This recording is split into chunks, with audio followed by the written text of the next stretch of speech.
Right. So, but we're from like the Orlando area, kind of like in between Orlando and Tampa. Cool. And Mike Browning's someone I talked to a little bit on the internet, and I just such an amazing amount of respect for him. And I grew up listening to Nocturnus and Suffocation. Those were two, and still are two of my favorite bands. You know, especially the stuff that Nocturnus did when they reformed with Mike Smith, when they put out their self-titled album. I mean, talk about getting better with age. I mean, Suffocation was always a great band, but then they put this shit out, and then me and my friends were looking at each other and like, dude, is it possible that these guys completely reinvented themselves and they got better? Right. Possible. And they're just an unbelievable band. And Internal Bleeding is another good example of that, because if you heard their last album, I mean, everything from the songwriting to the vocal phrasing, the guitar playing, everything is just top notch. I mean, not that it never was top notch, but they just took it to a whole other level. And it's great that now in 2016, the Long Island scene is finally getting the recognition that it deserves, because all these bands are starting to be appreciated a lot more all over the world. And these are the bands that really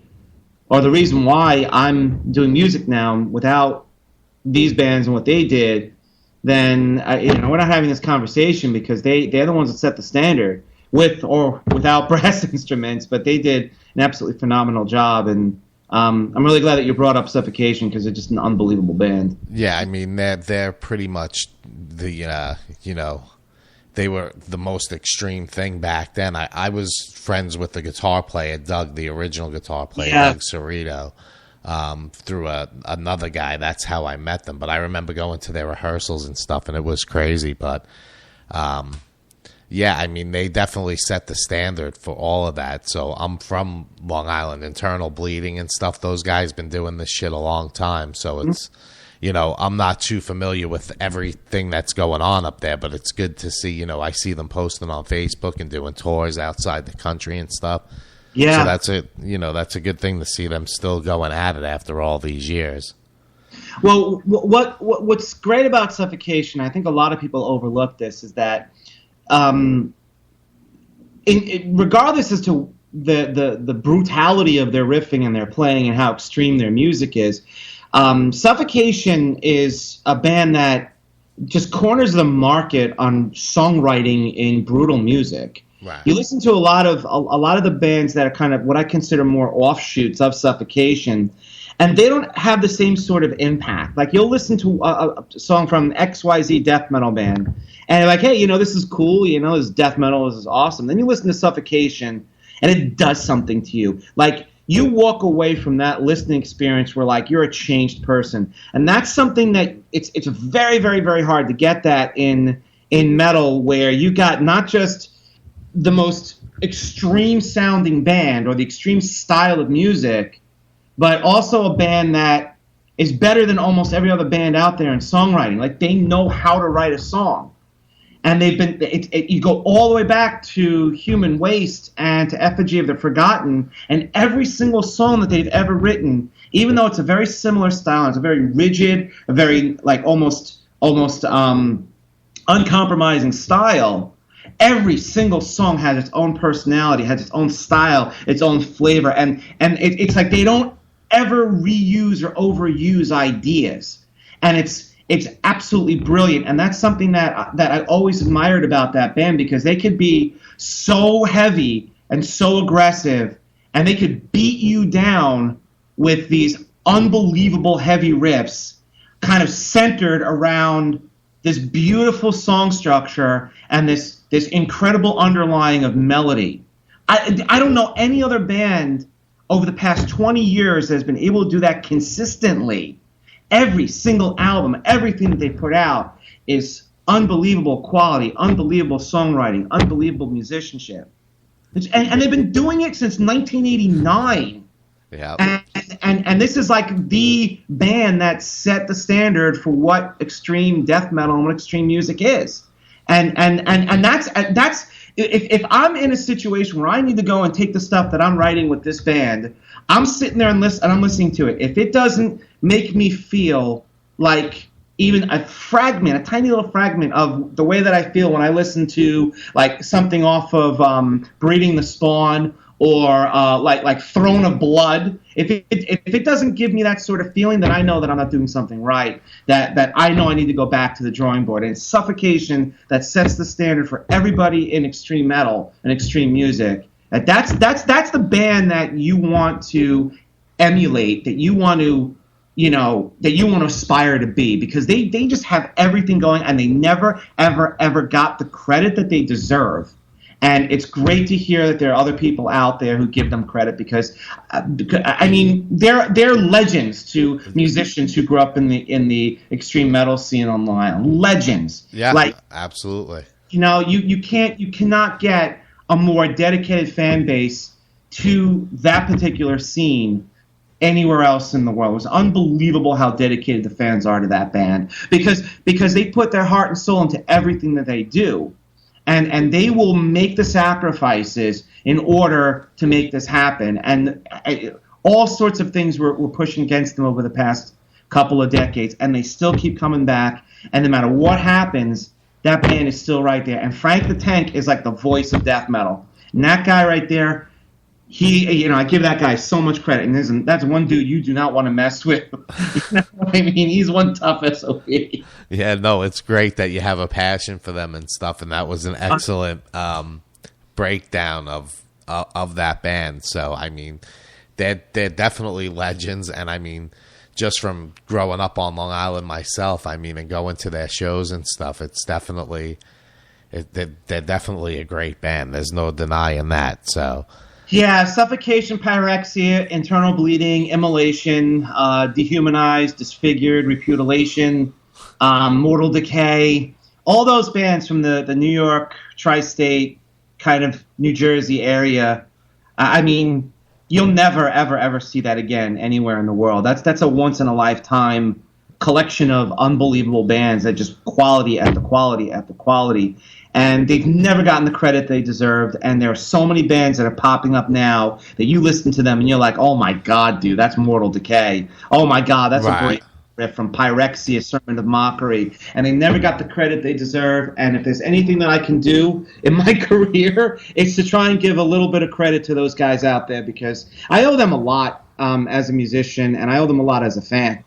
Because without them, we don't have what we call death metal today, because they set the standard. And they deserve all of the credit in the world for breaking down some of the most obtrusive musical boundaries and creating something that is what's for all intents and purposes timeless, in my opinion. Yeah, I agree with that 100%. So as far as your band now, is it hard to find horn players that are willing to play Oh yeah, your version of experimental death metal? I guess that's how you would explain it.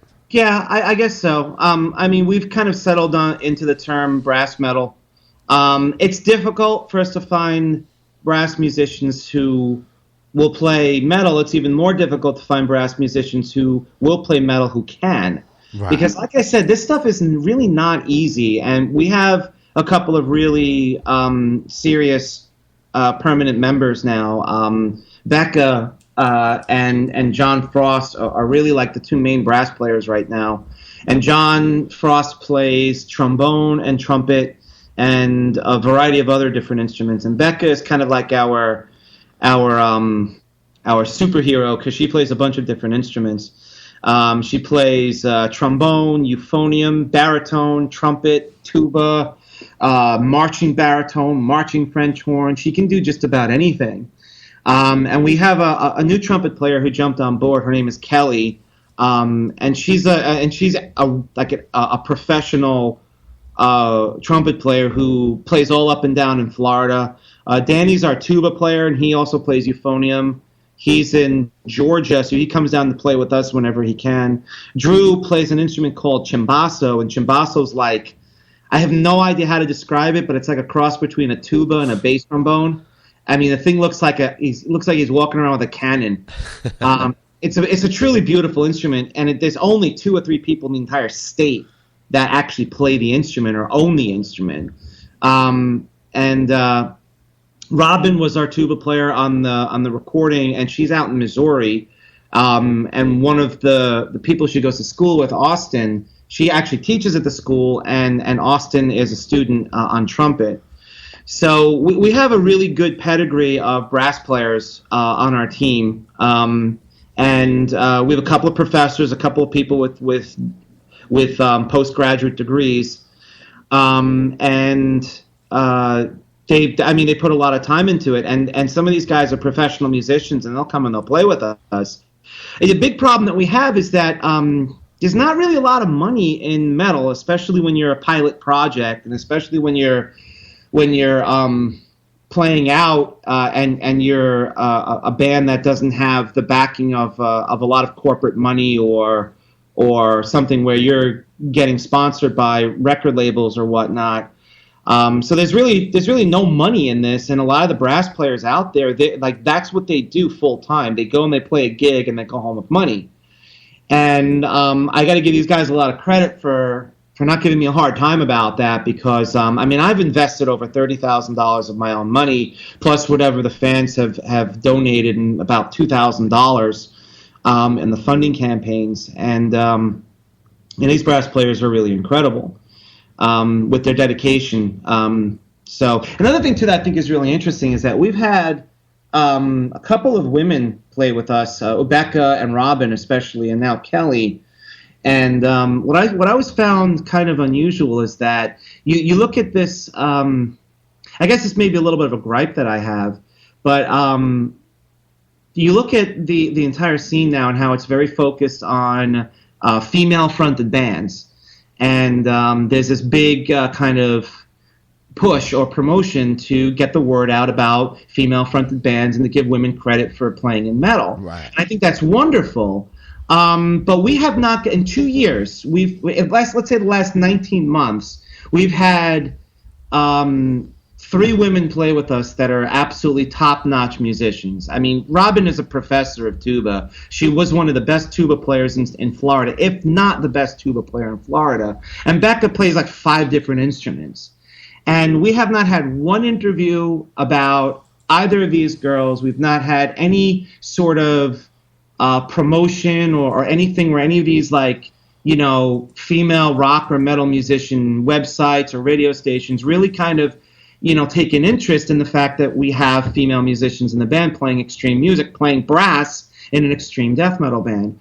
So on one hand, it kind of bothers me because I think that they should be getting the same amount of credit as these chicks that are grabbing a microphone and getting on stage and rocking out. I think that they should get the same credit, and I think that they should get the same sort of recognition. But on the other side of that coin, on the other hand, we don't really make a big deal out of it. It's not something where it's like, right. Oh, look, we've got girls playing brass in our band, because the way that we all look at it is like we're all just musicians and we all just hang out and we're doing it. So it's not like it's this sort of thing where we're trying to make it like it's some sort of a thing, right?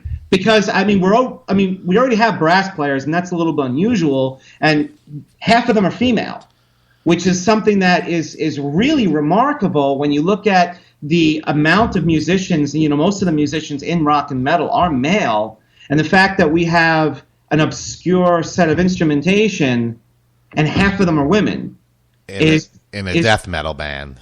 Right. So, but at the same time, it's like, who the hell cares? We're all just playing music. But I think it would be cool because they work really hard. They put a lot of time into this, and they bust their ass, and they put every bit as much effort into what they're doing as some of these other gals. And I think that they should get a little bit of credit. But nobody really seems to be interested in that part.